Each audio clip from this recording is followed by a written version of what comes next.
अस्सलाम वालेकुम hi friends welcome back to my channel. எல்லாரும் எப்படி இருக்கீங்க? எல்லாம் ஹாப்பியாக ஹெல்த்தியாக இருக்கீங்க நம்புகிறோம். இன்றைக்கி நம்ம சேனலில் ஒரு சூப்பரான கேஃப் ஸ்டைல் காஃபி கேக் தான் வந்து பார்க்க போகிறோம். ஒரு வேறு லெவல் டேஸ்ட் வர கிளாசிக் காஃபி கேக்கோட ஸ்பான்ச் எப்படி பண்ணுறதுன்னு பார்க்க போகிறோம். அது மட்டும் கிடையாது, இந்த கேக் வந்து பார்த்திங்கன்னா நீங்கள் பேஸ்ட்ரிஸாகவும் சர்வ் பண்ணலாம். அப்படி இல்லைனா பர்த்டே கேக்ஸ் கேட்குறாங்க பார்த்தீங்களா, அந்த ஃப்ளேவர்லையும் நீங்கள் வந்து இன்க்ளூட் பண்ணிக்கலாம். ஸோ வாங்க வீடியோக்குள்ளே போகலாம், எப்படி பண்ணுறதுன்னு பார்த்துடலாம். ஃபர்ஸ்ட் ஆஃப் ஆல் நான் இங்கே வந்து 1 டேபிள் ஸ்பூன் அளவுக்கு காஃபி பவுடர் வந்து எடுத்திருக்கேன். இன்ஸ்டன்ட் காஃபி பவுடர் அது வந்து ஒரு கப் ஆர் பவுலில் வந்துட்டு ஆட் பண்ணிக்கோங்க. இது கூட 1 டேபிள் ஸ்பூன் அளவுக்கு வார்மான மில்க் வந்து ஆட் பண்ணுறோம். ஆட் பண்ணிட்டு நல்லா மிக்ஸ் பண்ணி விட்டுக்கோங்க. வார்ம் மில்க் ஆட் பண்ணும்போது சீக்கிரமாகவே வந்து அது கரைஞ்சி கிடச்சிரும். அதுக்காக தான் இது ஒரு சைட் வச்சிடலாம். இப்போ நான் ஒரு 4 எக் யாக்கும் எக் ஒயிட்டும் வந்து பார்த்திங்கன்னா செப்பரேட்டாக எடுத்து வச்சுருக்கேன். அதில் எக் யாக் ஃபஸ்ட்டு நம்ம எடுத்துக்கலாம். முட்டையோட மஞ்சள் கரு அதை எடுத்துகிட்டு ஒரு விஸ்க் வச்சு நல்லா மிக்ஸ் பண்ணுங்கள். அந்த எல்லோயிஷாக இருக்கிறது கொஞ்சம் லைட் ஒயிட்டாக வந்து வரட்டும். ஓகேங்களா? இப்போ இதெல்லாம் நம்ம எடுத்து வச்சுருக்கிற 2 டேபிள் ஸ்பூன் அளவுக்கு பொடிச்ச சக்கரை நான் ஆட் பண்ணிக்கிறேன். ஆட் பண்ணிவிட்டு இதையும் நல்லா வந்து மிக்ஸ் பண்ணுங்கள். ஒரு 5 மினிட்ஸ் விஸ்க் வச்சு நல்லா மிக்ஸ் பண்ணுங்கள். ஸோ தட் வந்து இந்த சக்கரை நல்லா கரைஞ்சிரும் அந்த எக் யாக்கோடையே. அடுத்ததில் ஒரு டீஸ்பூன் அளவுக்கு வெனிலா எசன்ஸ் ஆட் பண்ணிக்கலாம். ஆட் பண்ணிவிட்டு நல்லா மிக்ஸ் பண்ணி விட்டுருங்க. இதுக்கப்புறமா நம்ம ரெடி பண்ணி வச்சுருக்கிற காஃபி மிக்சர் இருக்கு இல்லையா, அந்த காஃபி மில்க் வந்து ரெடி பண்ணி வச்சிடலாம். அதை ஆட் பண்ணிவிட்டு நல்லா மிக்ஸ் பண்ணிக்கலாம். அடுத்ததாக இதில் வந்துட்டு ஒரு 1/2 கப் அளவு பால் வந்து நான் ஆட் பண்ணுறேன். அதுக்கப்புறமா ஒரு 1/4 கப் அளவு ஆயில் ஆட் பண்ணுறேன். ஆட் பண்ணிட்டு இது எல்லாத்தையும் ஒட்டுக்காக மிக்ஸ் பண்ணிக்கோங்க. இந்த வெட் இன்க்ரீடியன்ஸ் எல்லாமே நம்ம மிக்ஸ் பண்ணி வச்சதுக்கு அப்புறமா நம்ம ட்ரை இன்க்ரீடியன்ஸ் ஆட் பண்ண போகிறோம். ஒரு சிவர் வந்து வச்சுக்கலாம். அதில் வந்துட்டு ஒரு 1/2 கப் அளவு மைதா நான் ஆட் பண்ணுறேன். ஆல் பர்பஸ் ஃப்ளோர் ஆட் பண்ணிட்டு அதில் 1/2 டீஸ்பூன் அளவு பேக்கிங் பவுடர், 1/4 டீஸ்பூன் அளவு சால்ட் ஆட் பண்ணிவிட்டு இதை நல்லா வந்து சிஃப்ட் பண்ணிக்கலாம். இந்த மைதா ஃபுல்லாக சிஃப்ட் ஆனதுக்கப்புறமா இதில் 1 டீஸ்பூன் அளவுக்கு கொக்கோ பவுடர் நான் ஆட் பண்ணுறேன். ஜஸ்ட் 1 டீஸ்பூன், அந்த கலர் வர்றதுக்காகவும் அந்த கேக்கில் ஒரு ஃப்ளேவர் இருக்கும், கொக்கோ பவுடரோட ஃப்ளேவர், அதுக்காகத்தான். ஸோ இதை வந்து ஆட் பண்ணிவிட்டு நல்லா வந்து சளிச்சிக்கலாம். அடுத்ததாக ஒரு விஸ்க் வச்சு இந்த எல்லாத்தையுமே நல்லா மிக்ஸ் பண்ணி விட்டுருங்க. எந்த கட்டியும் இல்லாத மாதிரி நல்லா மிக்ஸ் பண்ணிக்கோங்க. இப்போ பாருங்கள், நல்லா லம்ஸ் இல்லாத மாதிரி நல்லா மிக்ஸ் பண்ணி எடுத்தாச்சு விஸ்க் வச்சு. இந்த ஃப்ளாரை வந்துட்டு நீங்கள் நல்லா மிக்ஸ் பண்ணிக்கலாம். எந்த லம்ஸும் இல்லாத வரைக்கும் நல்லா வந்து மிக்ஸ் பண்ணிக்கலாம். இதுக்கப்புறமா நம்ம ஆட் பண்ண போகிறதெல்லாம் தான் வந்து பார்த்திங்கன்னா நீங்கள் பொறுமையாக வந்து மிக்ஸ் பண்ண வேண்டியதாக இருக்கும். இப்போ இந்த ஃப்ளார் பேட்டர் ரெடி ஆயிடுச்சு. உரமாக எடுத்து க்ளோஸ் பண்ணி வச்சுருங்க. அடுத்தது நான் இங்கே ஸ்டாண்ட் மிக்சரோட பவுல் எடுத்திருக்கேன். அதில் நம்ம செப்பரேட்டாக எடுத்து வச்சுருக்கிற 4 முட்டையோட வெள்ளைக்கருவை நான் ஆட் பண்ணிக்கிறேன். நீங்கள் பீட்டர் கூட இந்த ஸ்டேஜில் ஆட் பண்ணிக்கலாம். உங்கள் பீட்டர் நல்லா விப்பாகி கிடைக்குன்னா இதை ஆட் பண்ணிக்கலாம். அது கூட நான் ஒரு 1/2 டீஸ்பூன் அளவுக்கு லெமன் ஜூஸ் ஆட் பண்ணியிருக்கேன். ஆட் பண்ணிவிட்டு அதை வந்துட்டு நம்ம ஸ்டாண்ட் மிக்சரில் ஃபிக்ஸ் பண்ணி விட்டுடலாம். எக் யோக் வந்து எந்த அளவுக்கு ஸ்டிஃப் பீக்ஸ் வருதோ அந்தளவுக்கு உங்களுக்கு நல்லாயிருக்கும். இங்கே ரொம்ப ஹீட்டாக இருக்கனால எனக்கு அந்தளவுக்கு ஸ்டிஃப் பீக்ஸ் வரலை. நம்ம பேலன்ஸ் வச்சுருக்கிற சக்கரை இருக்கு இல்லையா, அந்த சக்கரை வந்து பார்த்திங்கன்னா இதில் நம்ம ஆட் பண்ணுறோம் எக் ஒயிட்டில். டோட்டலாக நம்ம இதில் 100 கிராம்ஸ் ஆஃப் சுகர் ஆட் பண்ணியிருக்கோம். ஒரு 30 கிராம்ஸ் வந்து எக் யோக்கில் ஆட் பண்ணிட்டோம். ஒரு 70 கிராம்ஸ் வந்து பார்த்திங்கன்னா எக் ஒயிட்டில் கொஞ்சம் கொஞ்சமாக ஆட் பண்ணி நல்லா பதையாகிற வரைக்கும் அடித்து எடுத்துக்கலாம். ஒரு 4 to 5 மினிட்ஸ் வந்து பார்த்திங்கன்னா நல்லாவே வந்து ஓடிச்சு. இந்த அளவுக்கு போதும். இப்போ வந்து நம்ம ஸ்டாண்ட் மிக்சர்லேருந்து ஹூக் கழட்டிட்டு நான் உங்களுக்கு வந்து காட்டுறேன். இந்த அளவுக்கு கன்சிஸ்டன்சி இருந்தால் போதும். இதை விட நீங்கள் அடித்தாலும் ஒன்றும் பிரச்சனை கிடையாது. நல்ல ஸ்டிஃப் பீக்ஸ் வந்தாலுமே கேக் வந்து நல்லா ஹைட் வந்து கொடுக்கும், அவ்வளோதான். இப்போ வந்து பார்த்திங்கன்னா இப்போ நம்ம ரெடி பண்ணி வச்ச கேக் மிக்சர் இருக்கு இல்லையா, அந்த எக் யாக் போட்டு ரெடி பண்ணதை நல்லா ஒரு மிக்ஸ் கொடுத்துட்டு அதுக்கப்புறமா இந்த எக் ஒயிட்டை லைட்டாக வந்து ஆட் பண்ணுங்கள். கொஞ்சம் கொஞ்சமாக ஆட் பண்ணிவிட்டு கட் அண்ட் ஃபோல்ட் மெத்தடில் மிக்ஸ் பண்ணி எடுங்க. இந்த எக் ஒயிட் ஆட் பண்ணும்போது நான் ரொம்ப வந்துட்டு விஸ்கோ இல்லை வேறு எதுவுமே யூஸ் பண்ண வேணாம். இந்த ஸ்பேச்சுலா வச்சு கட் அண்ட் ஃபோல்ட் மெத்தடில் மெதுவாக மிக்ஸ் பண்ணி விடுங்க. உங்களுக்கு நான் வீடியோலேயே வந்துட்டு ஃபாஸ்ட் வைக்காமல் ஸ்லோவாக காட்டியிருக்கேன். அந்தளவுக்கு மெதுவாக மிக்ஸ் பண்ணும்போது நம்மளோட ஸ்பஞ்ச் வந்து நல்லா ஹைட் கிடைக்கும். ஓகேங்களா? அடுத்ததாக இப்போ வீடியோ வந்து ஃபாஸ்ட் பண்ணியிருக்கேன், அதனால தான் உங்களுக்கு இப்படி காட்டும். பட் இந்த ஹோல் ப்ராசஸ், இந்த எக் ஒயிட் ஆட் பண்ணுற ஹோல் ப்ராசஸுமே பொறுமையாக நீங்கள் பண்ணணும் கட்டல் ஃபோல் மெத்தடில். அப்போ தான் உங்களுக்கு பர்ஃபெக்டான கேக் ஸ்பஞ்ச் வந்து கிடைக்கும், நல்லா சாஃப்ட் அண்ட் ஸ்பான்ச்சியாக.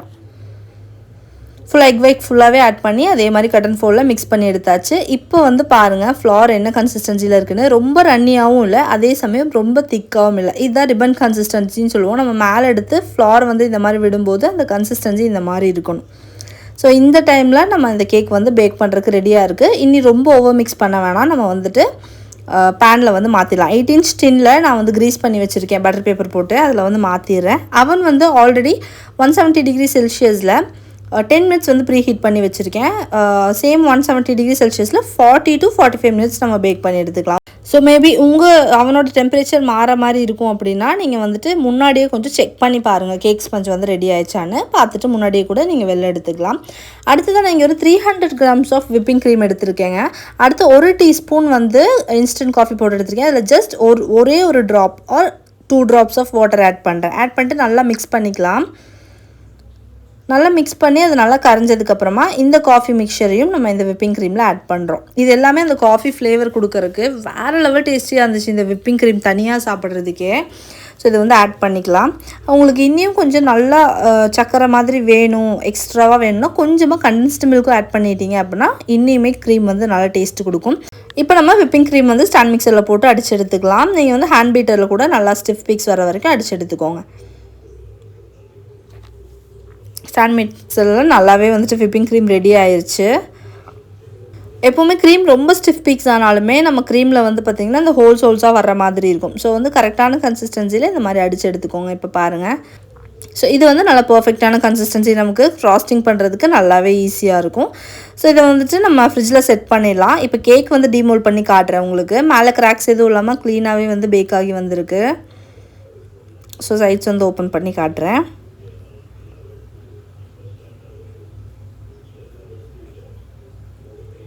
கேக் வந்து நல்லா சூப்பர் சாஃப்டாக வந்து நல்லா ஸ்பான்ச்சியாக வந்து ரெடி ஆகியிருக்கு.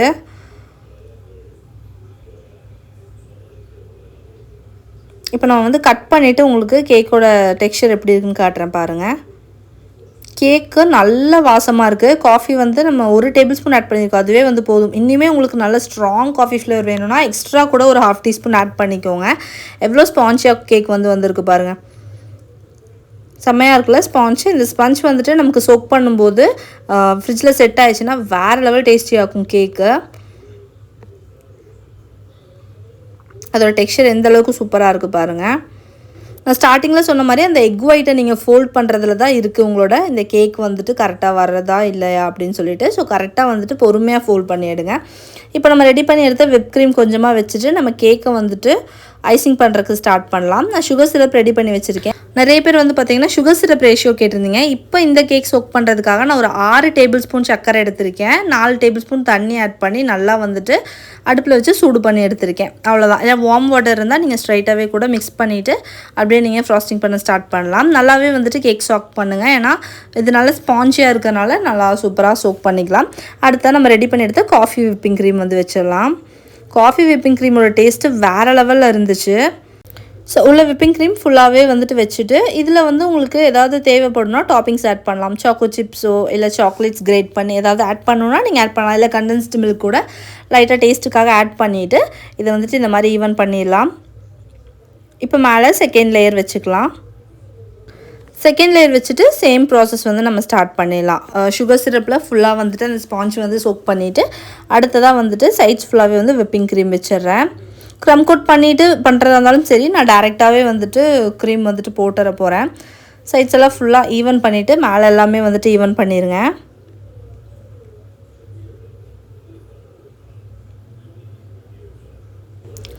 கேக் வந்து நல்லா ஈவன் அவுட் பண்ணியாச்சு. இதை வந்து நம்ம ஒரு 2 ஹவர்ஸ்லேருந்து எவ்வளோ டைம் உங்களுக்கு இருக்கோ அவ்வளோ டைம் நீங்கள் வந்துட்டு ஃப்ரிட்ஜில் செட் பண்ண வச்சுருங்க. எந்த அளவுக்கு செட் ஆகுதோ அந்த அளவுக்கு அதோட ஃப்ளேவர் நல்லா என்ஹான்ஸ்டாக இருக்கும். ஸோ இதை நம்ம அப்படியே வந்துட்டு இது பண்ணிக்கலாம். அதுக்கப்புறம் உங்களோட டெக்கரேஷன் உங்களுக்கு எந்த மாதிரி டெக்கரேஷன்ஸ் வேணுமோ அந்த மாதிரி போட்டுக்கலாம். நான் வந்து இந்த சாக்லேட் டெக்கரேஷன்ஸ் கொடுத்துருக்கேன். ஸோ ஒரு கிளாசிக் காஃபி கேக்கு மேக்ஸிமம் இந்த மாதிரி தான் நம்ம வந்துட்டு கேஃப்ஸ்லலாம் வந்து பார்த்துருப்போம், பேக்கரிஸ்லாம். ஸோ அதே மாதிரியே வந்து சாக்லேட் மெல்ட் பண்ணி எடுத்திருக்கேன். இந்த சாக்லேட் கேனாஷ் வந்து பார்த்திங்கன்னா நல்லா தின்னாக வந்து ரெடி பண்ணி எடுத்திருக்கேன். அது மட்டும் கிடையாது, milk chocolate and dark chocolate ரெண்டும் கலந்த மாதிரியான கேனாஷ் வந்து ரெடி பண்ணியிருக்கேன். ஸோ தட் உங்களுக்கு காஃபி ஃப்ளேவரோட நல்லாவே வந்து பேலன்ஸ்டாக இருக்கும். இந்த 2 ஃப்ளேவருமே சூப்பராக இருந்துச்சு. கண்டிப்பாக இதே மாதிரி வந்து ட்ரை பண்ணுங்கள். அண்ட் சைட்ஸ் எல்லாம் ட்ரிப்பிங்காக கொஞ்சம் வந்துட்டு கேனாஷ் ரிசர்வ் பண்ணி வச்சுருக்கேன். அதை வந்துட்டு சைட் ட்ரிப்பிங்ஸ்க்காக கொடுத்துக்கலாம்.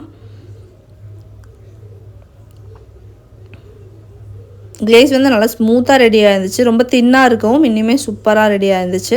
இதை அப்படியே டக்குன்னு கொண்டு போய் நம்ம ஃப்ரிட்ஜில் வச்சிட்டோம் அப்படின்னா அப்படியே வந்து செட் ஆகிரும். ஒரு 10 to 20 மினிட்ஸ் கெனாஷ் ஃபிக்ஸ் ஆகிறதுக்காக கொண்டு போய் நம்ம ஃப்ரிட்ஜில் வச்சு செட் பண்ணி எடுத்துகிட்டு வந்துடலாம்.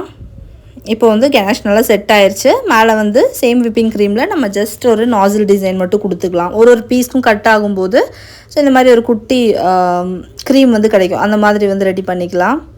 ஸோ நம்ம பீஸ் போடும்போது நமக்கு சைடில் வந்துட்டு இந்த ஒரு க்ரீம் வந்து கிடைக்கும். அந்த மாதிரி சைட்ஸ் உங்களுக்கு பர்த்டே கேக்காக கொடுக்குறீங்கன்னா கண்டிப்பாக சைட்ஸில் இந்த மாதிரி நீட்டாக வந்து டிசைன் போட்டுட்டு மேலே நேம் எழுதி கொடுத்துட்டிங்கன்னா பர்ஃபெக்டான பர்த்டே கேக்காகவும் இருக்கும். இல்லை பீசஸ் அழகாக போட்டு பேஸ்ட்ரீஸ் மாதிரி ரெடி பண்ணிட்டீங்கன்னா கேஃப்ஸ்லாம் உங்களுக்கு சப்ளை பண்ணுறதுக்கு ஒரு சூப்பரான cafe style coffee pastry ready ஆயிடுச்சு. அண்ட் இந்த ரெசிபி கண்டிப்பாக நீங்கள் ட்ரை பண்ணி பாருங்கள். காஃபி லவர்ஸாக இருக்கீங்கன்னா உங்களுக்கு வேறு லெவலில் பிடிக்கும். ஹோம் பேக்கர்ஸ் ட்ரை பண்ணி பார்த்துட்டு எப்படி வந்துச்சுன்னு கண்டிப்பாக ஷேர் பண்ணுங்கள். இப்போ நான் உங்களுக்கு நல்ல க்ளீனான ஒரு ஸ்லைஸ் போட்டுட்டு உங்களுக்கு அந்த கேக் வந்து எப்படி இருக்குன்னு சொல்லி காட்டுறேன் பாருங்கள். எனக்கு வீடியோ பார்க்கும்போதே வந்துட்டு பயங்கர டெம்டிங்காக இருந்துச்சு. ஏன்னா அவ்வளோ டேஸ்டியாக இருந்துச்சு. இந்த ஒரு கப் காஃபி குடித்தா எந்த மாதிரி ஒரு ஃப்ளேவர் இருக்கும், அந்த ஃப்ளேவரில் கேக் சாப்பிட்றதுக்கு வேறு லெவல் இருந்துச்சுங்க. அந்த லேயர்ஸ் பாருங்கள் எவ்வளோ சூப்பராக இருக்குல்ல. இன்னும் நீங்கள் நல்லா ரிச்சாக பண்ணணுன்னா நடுவுலையும் கூட இந்த கெனாஷ் வந்து நீங்கள் கொடுக்கலாம். Milk and dark chocolate ganache கொடுத்து நல்லா ரிச்சாக வந்து பண்ணலாம். நான் வந்து அப்படியே சிம்பிளாக தான் பண்ணியிருக்கேன் இன்றைக்கி. ஸோ கண்டிப்பாக ஒரு ட்ரை பண்ண வேண்டிய ஒரு ரெசிபி. தாராளமாக நீங்கள் கஸ்டமர்ஸ்க்கெல்லாம் செஞ்சு கொடுக்கும்போது எந்த ஒரு ஹெசிடேஷனும் வேணாம், ஒரு பயமும் வேணாம். இந்த ரெசிபி எடுத்து தாராளமாக நீங்கள் செஞ்சு பார்க்கலாம். அந்த கேக் அப்படியே சாப்பிட்றத விட சைடில் இன்னும் கொஞ்சம் நிறைய க்ரீம் வச்சு அதில் வந்து டிப் பண்ணி சாப்பிட்றதுக்கு இன்னுமே வேறு லெவல் டேஸ்ட் ஆச்சு. நான் வந்து அந்த மாதிரி தான் ட்ரை பண்ணியிருந்தேன். எனக்கு வந்துட்டு அந்த க்ரீம் வந்து பத்துற மாதிரியே இல்லை. ஸோ அதில் எக்ஸ்ட்ரா க்ரீம்ஸ் வச்சு அதை வந்து ட்ரை பண்ணி பார்த்தேன். அது வேறு லெவல் டேஸ்டியாக இருந்துச்சு. ஸோ டெசர்ட்டாக கூட நீங்கள் சர்வ் பண்ணுறதுக்கு இந்த கேக் ஒரு பர்ஃபெக்டான டிஷ்ஷாக இருக்கும். கண்டிப்பாக ட்ரை பண்ணி பாருங்கள். அண்ட் இந்த வீடியோ உங்களுக்கு ஏதோ ஒரு வகையில் யூஸ்ஃபுல்லாக இருந்துச்சு, இன்ட்ரெஸ்டிங்காக இருந்துச்சு, இந்த ரெசிபி உங்களோட பிஸ்னஸ்க்கு யூஸ் ஆகும் அப்படின்னு நினச்சிங்கன்னா கண்டிப்பாக நம்ம சேனலுக்கு ஒரு சின்னதாக லைக் கொடுங்க. அது எனக்கு ரொம்ப மோட்டிவேஷனாக இருக்கும் இன்னும் ஃபியூச்சரில் நிறைய வீடியோஸ் உங்களுக்காக அப்லோட் பண்ணுறதுக்காக. ஸோ கண்டிப்பாக நம்ம கொடுத்துருக்கிற டிப்ஸ் எல்லாம் ஃபாலோ பண்ணி இந்த கேக் ரெசிபியை ட்ரை பண்ணி பாருங்கள். அண்ட் உங்கள் ஃபேமிலி அண்ட் ஃப்ரெண்ட்ஸில் யாராவது பேக்கிங்கில் இன்ட்ரெஸ்டடாக இருக்காங்கன்னா கண்டிப்பாக அவங்களுக்குமே நம்ம சேனலை ஷேர் பண்ணி பார்க்க சொல்லுங்கள். அவங்களுக்குமே நல்லா யூஸ்ஃபுல்லாக இருக்கும். இன்னொரு நல்ல வீடியோவோட உங்கள் எல்லாத்தையும் வந்து நான் மீட் பண்ணுறேன். Until then, take care. Bye bye. Thank you. Assalamu alaikum.